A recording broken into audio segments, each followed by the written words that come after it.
बारामती पोटनिवडणुकीसाठी ठाकरेंच्या शिवसेनेचा सुनेत्रा पवारांना पाठिंबा. सूत्रांची माहिती. सुनेत्रा पवारांशी चर्चेनंतर ठाकरेंचा निर्णय, तर काँग्रेस मात्र उमेदवार देण्यावर ठाम.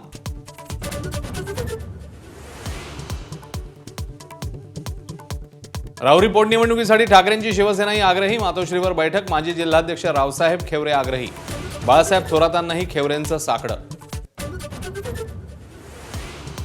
सुनेत्रा पवारांच्या पत्रामुळे पार्थ पवार अडचणीत येण्याची शक्यता. 10 मार्चला आयोगाला लिहिलेलं पत्र मागे घेतल्याची सूत्रांची माहिती. 28 जानेवारी ते 10 मार्च दरम्यान झालेला पत्रव्यवहार ग्राह्य न धरण्याचा उल्लेख. नाशिकच्या दिंडोरीमध्ये विहिरीत कार कोसळली. एकाच कुटुंबातल्या 9 जणांचा बुडून मृत्यू. विहीर मालकावर सदोष मनुष्यवधाचा गुन्हा दाखल. मृतांच्या वारसांना सरकारकडून 5 लाखांची आर्थिक मदत जाहीर.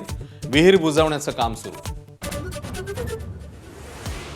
नाशिकमध्ये एनजीओ संचालक तथाकथित पत्रकाराकडून महिलांचं लैंगिक शोषण. आरोपी रवींद्र एरंडेच्या टॅबमध्ये 87 व्हिडिओ सापडल्यानं प्रकरण उघड. गरजू महिलांना नोकरीचं आमिष दाखवत शोषण केल्याचा आरोप.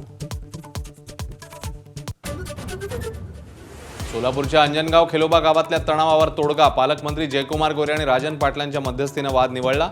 पुतळा स्थलांतर करण्यासाठी ग्रामस्थांनी नवीन जागा निवडली.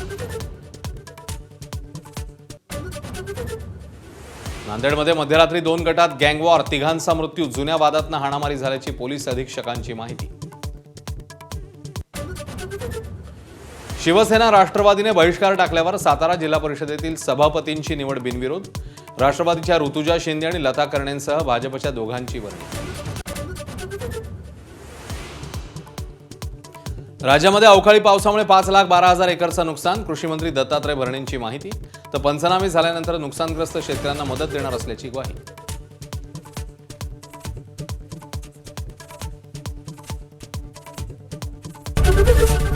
एबीपी माझा, उघडा डोळे बघा नीट.